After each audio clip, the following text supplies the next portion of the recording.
Hi everyone, hope you are doing well.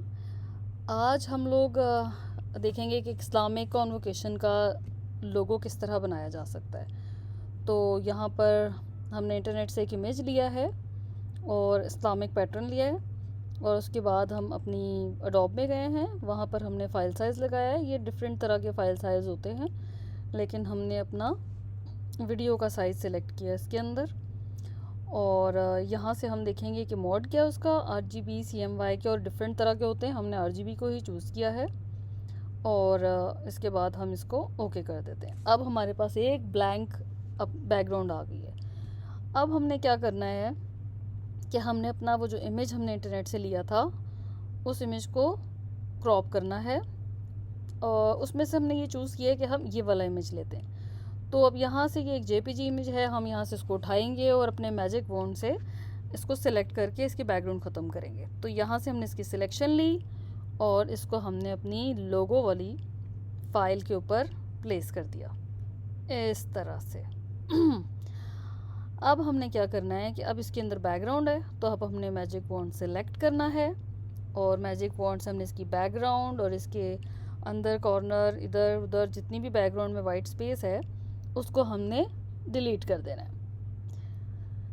अब हम इसको डिलीट कर रहे हैं। हमारे साथ कुछ पोर्शन आ गया था साथ में लगा हुआ, अब हमने उस पोर्शन को भी डिलीट करना है। वो आपको लेफ़्ट कॉर्नर पर नज़र आ रहा होगा। हमने जब इसकी सारी ग्राउंड को सिलेक्ट करके डिलीट कर दिया, तो अब हम ये वाली बैकग्राउंड को भी रिमूव करेंगे। ठीक है, हम इरेज करेंगे। इरेज के अलावा हमारे पास एक और ऑप्शन भी है कि हम इसकी सिलेक्शन लेंगे और सिलेक्शन लेके हम इसको रिमूव कर देंगे। तो हमारे पास ये देखें, ये सिलेक्शन लेकर हम इसको रिमूव कर देंगे। तो अब हमारे पास ये एक पैटर्न, इस्लामिक पैटर्न हमारे लोगो डिज़ाइन के लिए आ गया है। अब हमने क्या करना है कि अब हमने पिक टूल से, मूव टूल से इसको मूव करना है। अब हम सोच रहे हैं कि हमें इसको किस तरह डिज़ाइन करना चाहिए। अब ये वो वक्त है जिस वक्त आपने विजुलाइज़ करना है अपना डिज़ाइन। तो हमने सोचा कि हम सबसे पहले तो लिखते हैं कि ये किस इवेंट के लिए हम बना रहे हैं। तो जैसा कि आपको मैंने बताया कि हम एक इस्लामिक कॉन्वोकेशन के लिए बना रहे हैं एक सिंपल मिनिमलिस्टिक लोगो।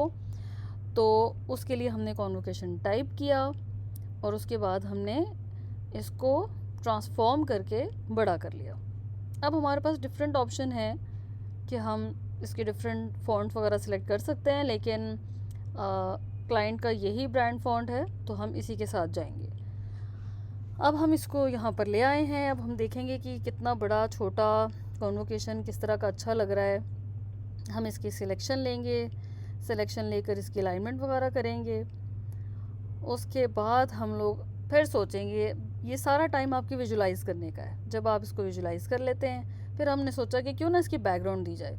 तो फिर हमने, क्योंकि इसकी सिलेक्शन करके इसके बैकग्राउंड को ख़त्म किया था, तो हम एक डार्क ब्लू कलर की बैकग्राउंड लेते हैं और उससे हम अपने ऑल बैक स्पेस करके इसके पीछे सेलेक्ट करते हैं। फिर कंट्रोल माइनस करके हम इसको नीचे लेके आते हैं। फ़ॉन्ट का कलर चेंज करेंगे, क्योंकि डिफ़ॉल्ट हमने ब्लैक लगाया था।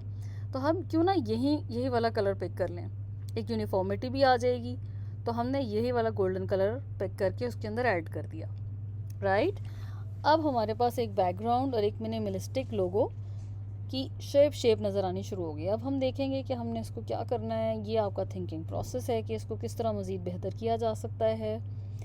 तो हमने इसको सेंटर किया, कमांड से सेलेक्ट ऑल करके इसके कैनवस को सिलेक्ट किया और ऊपर जाकर आपने अलाइन टूल के साथ इसको अलाइन कर दिया। अब हमने एक डुप्लीकेट किया, ऑल्ट पकड़ के हमने इसकी एक लेयर ली और उसके बाद हमने उसकी ओपेसिटी को कम किया और उसको पकड़ के पूरा बड़ा करके कैसा लग रहा है बैक साइड पे, कैसे लेफ़्ट साइड पे कैसा लग रहा है। मेरा ख्याल है कि हमें इसको बैक पर करना चाहिए और सेंटर लाइन के साथ ही करना चाहिए। I think this is good, लेकिन इसकी ओपेसिटी अभी थोड़ी ज़्यादा लग रही है, तो हम इसकी ओपेसिटी को थोड़ा सा कम करेंगे। इसके अलावा हमारे पास ऑप्शंस हैं। हम यहाँ पे जितने भी इसके फ़िल्टर्स हैं, जितनी भी लेयर की हमारी प्रॉपर्टीज़ हैं, हम उन प्रॉपर्टीज़ में जाके देखेंगे कि इसमें कोई इफ़ेक्ट लग सकता है। तो हम डिफरेंट इफ़ेक्ट्स को ट्राई करेंगे और इसके जैसा कौन सा अच्छा लग रहा है, कौन सा अच्छा लग रहा है। ये लाइट ब्लू भी अच्छा लग रहा था, लेकिन मेरा ख्याल है कि जो हमने पहले लगाया था डिज़ोल्व वाला, वो मेरा ख्याल है कि इसके साथ ज़्यादा बेहतर जा रहा है, क्योंकि वो इस डिज़ाइन को ओवर पावर नहीं कर रहा। तो हमने ये डिज़ोल्व वाला फ़िल्टर ऐड किया, लेकिन ओपेसिटी ज़्यादा है, हमने इसकी ओपेसिटी को कम किया। ओपेसिटी कम हो रही है इसकी, ये देखें, ये ओपेसिटी कम हो गई, ज़्यादा कम हो गई। अब हम थोड़ी सी ओपेसिटी को बढ़ाएंगे। अब देखें ये आपके बैकग्राउंड पे एक इमेज आ गया है। तो अब हमने देखना है कि कितना अच्छा लगेगा। तो ये मेरा ख़्याल है कि आपको अच्छा लग रहा है। अभी मेरा ख़्याल है कि इसके अंदर थोड़ा सा डल लुक आ रही है, तो हम क्यों नहीं इसको सिलेक्ट करते हैं, इसके फ्लावर को, और इसके अंदर बल्कि पहले हम डेट लगा लेते हैं, क्योंकि इसके साथ जो भी इंफॉर्मेशन है वो जाना ज़रूरी है। तो हम एक डेट लगाते हैं इसके नीचे कि ये कॉन्वोकेशन किस दिन और किस टाइम है। तो ये थी बेसिक इन्फॉर्मेशन जो हम इसमें ऐड कर रहे हैं। हम एक डमी डेट ऐड कर देंगे इसके अंदर और टाइम ऐड करेंगे। इस पूरे प्रोसेस में हम जो क्लाइंट का लोगो है वो हम ऊपर लेफ़्ट राइट साइड पर जहाँ पे भी हमें बेहतर लगेगा हम वहाँ लगा सकते हैं। अभी हमने इसकी डेट वगैरह डाली। डेट डालने के बाद अब हमने इसको भी सेंटर अलाइन करना है। तो अब हम इसको ओवरऑल साथ साथ आप इसका जायज़ा लेते रहें, ये कैसा लग रहा है, किस तरह का इसको होना चाहिए।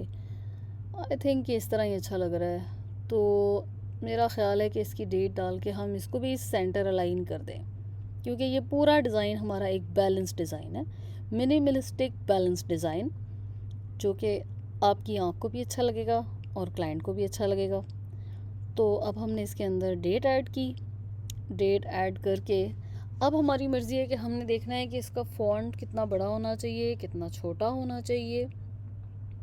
तो अब मेरा ख़्याल है कि ये डेट अच्छी लग रही है, लेकिन मुझे लगता है कि हमें इसका कलर चेंज करना चाहिए। तो खैर हमने इसकी टेक्स्ट को भी बाय कमांड हम इसको सेंटर अलाइन करेंगे। ये हमने सेंटर अलाइन किया। अब हमारे पास फिर एक बैलेंस्ड सेंटर्ड मिनिमलिस्टिक लोगो हमारे पास आ गया। अब हमने इसको सेव करना है और सेव एज हम इसको करेंगे। अभी हम इसकी पीएचडी ऐड कर लेते हैं, क्योंकि हमने इसको सेव किया है और हमने जहाँ पे भी इसका पाथ देना है वहाँ जाकर हमने इसकी पीएचडी सेव कर ली। और इसको सेव करेंगे, हम इसका नाम देंगे, जो भी आपने अपना नाम रखना है। क्लाइंट वाइज आप लोग फोल्डर बनाया करें। और हमने इसका नाम लिख के और अब हमने इसको सेव कर लिया, राइट। अब मेरा ख्याल है कि थोड़ा सा टाइम है इसको शाइन देने का, तो सोचने का टाइम है, क्योंकि डिज़ाइन करते वक्त, लोगो डिज़ाइन करते वक्त आपके दिमाग में काफ़ी ऑप्शंस आती हैं। तो हमने टेक्स्ट की लेयर को सिलेक्ट किया, सिलेक्ट करके एक और नई लेयर लगाई और हमने ब्रश में जाके ब्रश टूल से, पिक टूल से हमने वो वाला कलर पिक किया, उसी का एक लाइटर टोन लिया, क्योंकि हम इसको और फ्रेश करना चाह रहे हैं, मिनिमलिस्टिक और फ्रेश। अब हमने ब्रश टूल की मदद से इसके इस फॉन्ट की एक और लेयर बनानी है और उसके ऊपर जाके हमने ब्रश करना है। अब हम ब्रश करेंगे, ब्रश साइज़ बड़ा करेंगे और हम सिर्फ सेंटर वाले हिस्से में ये लाइट कलर का ब्रश करेंगे। तो हमारा सेंटर वाला हिस्सा फ्रेश होना शुरू हो गया है, देख रहे हैं आप। उसके बाद हाँ, एक अच्छा सा इफ़ेक्ट आ गया हमारा इसके ऊपर। अब हम इसको सेव करेंगे, इसकी जेपैग बनाएंगे ताकि हम क्लाइंट के साथ शेयर कर सकें। ये देखें, पहले हमने इसकी पीएचडी बनाई थी, अब हम इसकी जेपीजी बनाएंगे। डिफरेंट हमारे पास जो फाइल्स हैं, अब ये हमने जेपीजी खोल ली। अब एक टेक्सचर्ड मिनिमलिस्टिक बैलेंस डिज़ाइन आपके पास है। आई होप कि आप लोग भी एक अच्छा सा लोगो बनाएंगे और मुझे शेयर करेंगे। Thank you so much. ये है आज के दौर का ट्रेंडिंग लोगो डिज़ाइन।